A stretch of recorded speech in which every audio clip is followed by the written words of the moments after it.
स्वतंत्र भारत के पहले चुनाव सन 1952 से लेकर अब तक के किसी भी चुनाव की क्यों नहीं हो, अपने बूथ पर सबसे पहले वोटिंग का रिकॉर्ड उन्हीं के नाम रहा। लोकतंत्र और निर्वाचन परंपरा के प्रति आस्था और विश्वास का यह अनूठा संयोग जोधपुर के एक परिवार में जुनून की हद तक कायम रहा। जोधपुर के शहर के भीतरी इलाके में शिवांची गेट क्षेत्र में रहने वाली 93 वर्षीय वयोवृद्ध मतदाता दुर्गा देवी व्यास से जब पशुपालन विभागीय स्वीप टीम के डॉक्टर संजय कृष्ण व्यास ने मुलाकात कर निर्वाचन इतिहास के बारे में जानना चाहा, तो उन्होंने जो कुछ बताया वह अपने आप में प्रेरणा जगाने वाला था।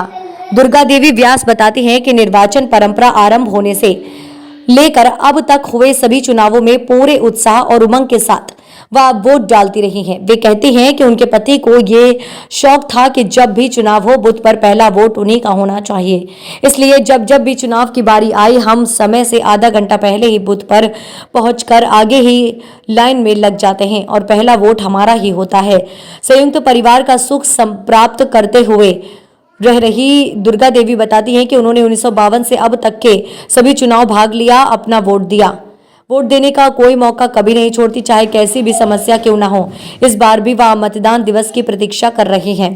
तमाम मतदाताओं से अनिवार्य रूप से मतदान में हिस्सा लेने की अपील करती हुई दुर्गा देवी पूरे आत्मविश्वास और उत्साह के साथ कहती हैं कि 93 वर्ष की आयु में जब वह वोट देने जा रही थी तो फिर युवाओं और प्रौढ़ों को कहाँ कोई दिक्कत है। नौजवान हो या उम्र दराज, सभी को वोट देने में पीछे नहीं रहना चाहिए। वोट देने जरूर चाहिए, ये हमारा सबसे बड़ा अधिकार है। इसे समझें और अच्छे नागरिक और समझदार मतदाता के रूप में अपनी जिम्मेदारी अच्छी तरह निभाएं।